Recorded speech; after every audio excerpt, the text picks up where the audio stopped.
नमस्कार दोस्तों। आज की कहानी भूतों पर रिसर्च करने वाले पैरानॉर्मल एक्सपर्ट गौरव तिवारी की है।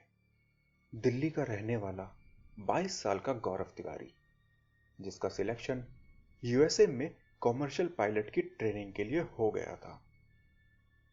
2006 में वो इसी सिलसिले में अमेरिका जाता है। उसने अमेरिका में पढ़ाई के दौरान एक मकान किराए पर लिया, जो उसे काफी सस्ते में मिला था। वहां आसपास के मकान बहुत ही महंगे थे, पर यह मकान बहुत सस्ता। इस मकान में कुछ ही दिनों में उसके साथ अजीब सी चीजें होने लगती हैं। जब वो सोता, तब उसे अपने कमरे में किसी के मौजूद होने का एहसास होता। अपने आप से किचन में बर्तन गिर जाते थे। कभी कुछ अजीब सी आवाजें सुनाई देती। गौरव या उसके घर वाले कभी भूत प्रेत में नहीं मानते थे, पर अब गौरव को अजीब फीलिंग आने लगी थी। उसके पड़ोसियों ने उसे बताया कि इसके पहले जो वहां रहने आए थे, उन्होंने भी ऐसी ही कुछ अजीब चीजों की बात कही थी। गौरव का कोई भी पड़ोसी कभी भी उसके घर के अंदर नहीं आता था। गौरव से बात करनी होती थी तो उसे कॉल करके बाहर बुलाते थे। शुरू में गौरव ने यह सब इत्तेफाक मानकर इग्नोर किया, पर लगातार ये सब चीजें होती रही तो उसको लगने लगा कि इस दुनिया में कुछ अदृश्य ताकतें होती हैं। गौरव ने घर में एक बार एक बच्ची के भूत को देखने की भी बात कही थी। इन सब चीजों के बारे में वो इंटरनेट से पढ़ना शुरू करता है। उसने पैरानॉर्मल साइंस के बारे में कई किताबें पढ़ी। गौरव को इन सब चीजों से डर नहीं लगता था। उल्टा वो अपने आसपास की चीजों को समझने की कोशिश करने लगा। अब उसने इन सब पैरानॉर्मल एक्टिविटीज के राज समझने के लिए अपनी पायलट की ट्रेनिंग को छोड़ दिया। अमेरिका में ही पैरानॉर्मल सब्जेक्ट की पढ़ाई शुरू कर दी। 2009 में गौरव तिवारी वापस इंडिया आता है। उसने अपनी एक टीम बनाई और अलग अलग हॉन्टेड प्लेस को इन्वेस्टिगेट करना स्टार्ट किया।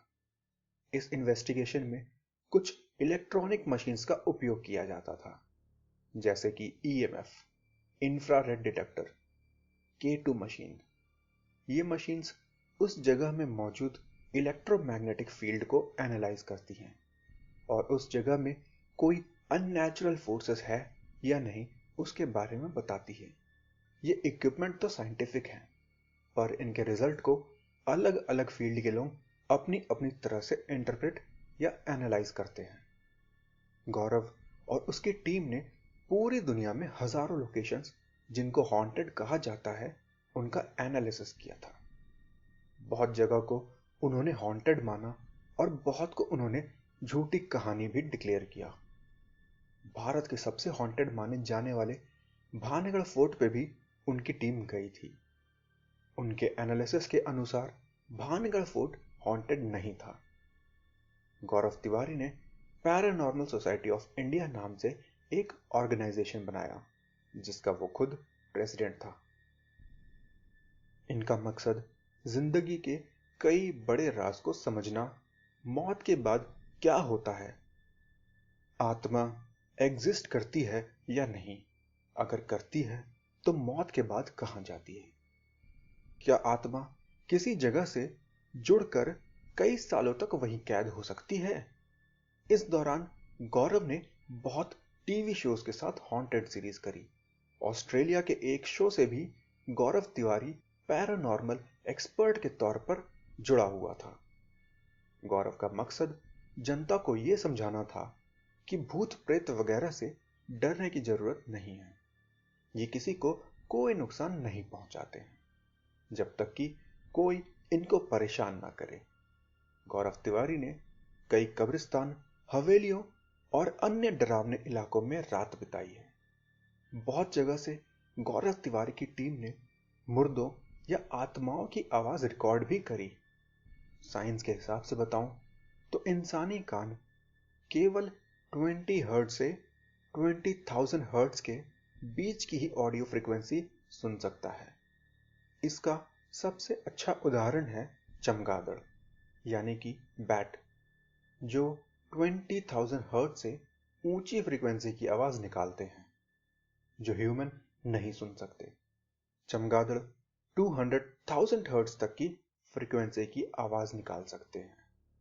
पैरानॉर्मल वर्ल्ड में भी हो सकता है ऐसी ही फ्रीक्वेंसी पर बात होती हो जिसे आम इंसान नहीं सुन सकता हो। गौरव तिवारी ऐसी ही फ्रीक्वेंसी को सुनने वाले इंस्ट्रूमेंट यूज करता था। कई जगह पर उनको अपनी मशीन में जल्दी से भाग जाने की चेतावनी भी सुनाई देती थी। गौरव तिवारी की टीम कभी भी भूतों की मर्जी ना होने पर उस जगह पर अपना काम नहीं करते थे और तुरंत वहां से निकल जाते।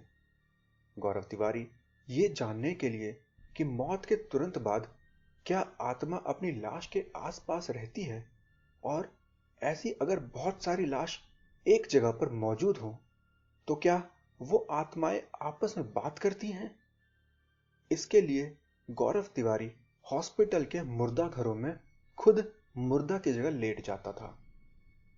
गौरव के दाएं बाएं ऊपर और नीचे हर तरफ मुर्दे होते थे। उसके पास एक टॉर्च, स्पेशल साउंड रिकॉर्डर और छोटा थर्मल कैमरा होता था। कुछ हॉस्पिटल में मुर्दा घर में अजीब अजीब साउंड के रिकॉर्ड होने की बात सामने आई थी। ऐसे ही एक बार गौरव तिवारी साउथ ऑस्ट्रेलिया की एक ओल्ड गोल्डस्टोन जेल में अपनी रिसर्च करने गया था। ये जेल ऑस्ट्रेलिया की सबसे हॉन्टेड जगहों में से एक है। वहां गौरव रात में अकेले गया। पूरी जेल सुनसान थी।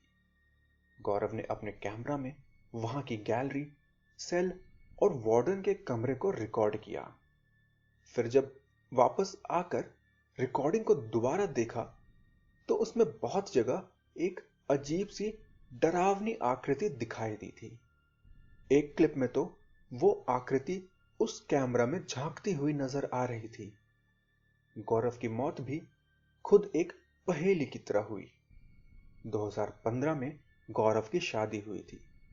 2016 में गौरव अपनी बीवी, मां और बाप के साथ दिल्ली के अपने घर में रहता था। एक रात को गौरव और उसकी टीम जहांगीरपुरी दिल्ली में एक हॉन्टेड प्लेस की जांच करने निकलती है। 6 जुलाई की रात यह टीम वहीं रुकी। 7 जुलाई को गौरव वापस अपने घर आता है। सुबह गौरव नाश्ता करता है, लैपटॉप से कुछ मेल भेजता है और फिर नहाने के लिए बाथरूम चला जाता है। कुछ मिनटों बाद ही बाथरूम में कुछ गिरने की आवाज आई। गौरव की बीवी बाथरूम की तरफ भागती है। बाथरूम का दरवाजा अंदर से बंद था। काफी आवाज देने के बाद भी अंदर से गौरव का कोई रिस्पॉन्स नहीं आता। गौरव के पेरेंट्स दरवाजा तोड़ देते हैं। अंदर गौरव जमीन पर गिरा पड़ा था। उसे हॉस्पिटल लेके जाया जाता है जहां डॉक्टर उसे डेड डिक्लेयर कर देते हैं। गौरव के गले में काले रंग का निशान बना हुआ था। पुलिस, बाथरूम और बाकी सब इन्वेस्टिगेट करके गौरव की मौत को सुसाइड डिक्लेयर कर देती है। पोस्टमार्टम की रिपोर्ट में भी दम घुटना मौत की वजह बन के सामने आई। इसके बाद पुलिस ने अपनी आत्महत्या की थ्योरी को फाइनल रिपोर्ट बनाकर भेज दिया। गौरव ने बाथरूम जाने से पहले एक मेल लिखा था जिसमें उसने अगली कौन सी हॉन्टेड प्लेस को एनालाइज करना है उसकी बात लिखी थी। ऐसे मेल की उम्मीद किसी सुसाइड करने वाले व्यक्ति से नहीं करी जा सकती। गौरव की बीवी बताती है कि गौरव पिछले एक हफ्ते से बोलता था कि कोई नेगेटिव शक्ति उसके पीछे पड़ी है और उसे परेशान करती है। दिन भर वो शक्ति उसके साथ रहती है। ये बात गौरव ने अपने साथ काम करने वाले लोगों को भी बताई थी, पर पुलिस और कानून भूत प्रेत जिन जिन्नात की बात पर यकीन नहीं करती है। आखिर में पुलिस इसे सुसाइड ही मानती है। एक बात और सामने आई थी कि पैरानॉर्मल सोसाइटी में काम करने वाली एक लड़की के साथ गौरव की नजदीकी थी। वो भी सुसाइड का कारण हो सकती है। पर गौरव की शादी को 1 साल भी नहीं हुआ था और उसके पेरेंट्स उसकी शादी पैरानॉर्मल सोसाइटी वाली लड़की से भी करवा ही देते। इसलिए इस थ्योरी पे भी थोड़ा डाउट है। तो इस प्रकार इस केस में बहुत सारे सवाल उठे जिनके जवाब ना तो पुलिस के पास थे और ना ही पैरानॉर्मल सोसाइटी ऑफ इंडिया के पास। ये सोसाइटी आज भी काम करती है। गौरव तिवारी के काम को अगर देखना चाहते हैं तो आप इंडियन पैरानॉर्मल सोसाइटी के यूट्यूब चैनल पर जा सकते हैं। वहां गौरव की कई वीडियोस अवेलेबल हैं। ये कहानी अगर आपको पसंद आई तो अपने दोस्तों के साथ अवश्य शेयर करें। धन्यवाद।